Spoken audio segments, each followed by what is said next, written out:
their money in his bank. That's why we use the title Mr. Smith with respect.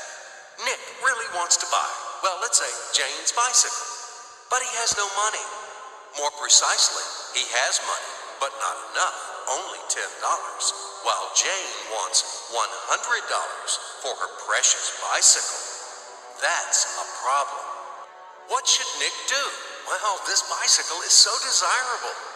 He gives Jane his $10 as a deposit and asks plaintively not to sell the bike to anyone. He says that he will bring the rest of the money soon. At the same time, he runs to his bank, to the respected Mr. Smith, to get a loan for the missing $90. As ill luck, Mr. Smith has no money at this moment, but he knows perfectly about $10, which Nick gave to Jane. And where will Jane bring his money to? That's right. She will put these $10 in her lovely bank to the same Mr. Smith.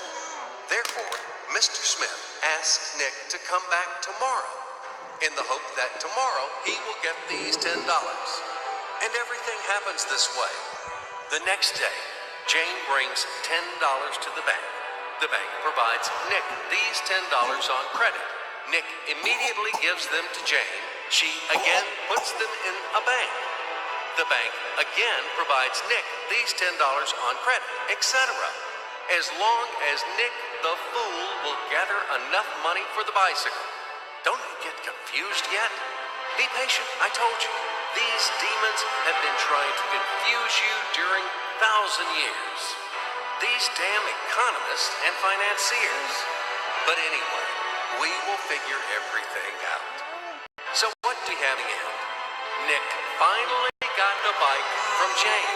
Wow. But at the same time, Nick owes $90 to the bank, Mr. Smith.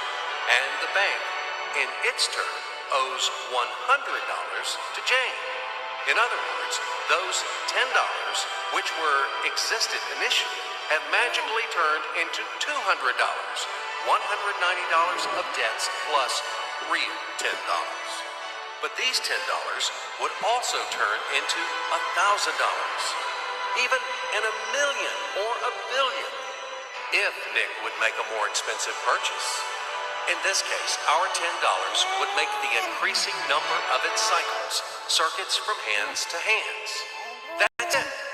So, what happens in today's world?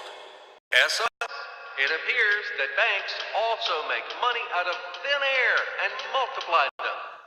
Not only Fed can produce money, banks either. In short, everybody can do this, except you and me. We are not in the business at this celebration of life. I would like to print or draw some money as well. In fact, these banks multiply money without any control. And we're still wondering why the banker lives better. What are naive fools are we? Now it is clear why. The one who produces the money, of course, lives better. But this is not enough. From this moment, poor Nick will never be able to repay his debts owed to the bank, no matter how hard he would work. Silly Nick doesn't know it yet, that he's in slavery to the bank, in credit bondage forever, because those $90, which he owes to Mr. Smith, do not exist in nature at all. Sly Mr. Smith made his money out of nothing. He created them out of thin air, just one click. And $10 turned into $200.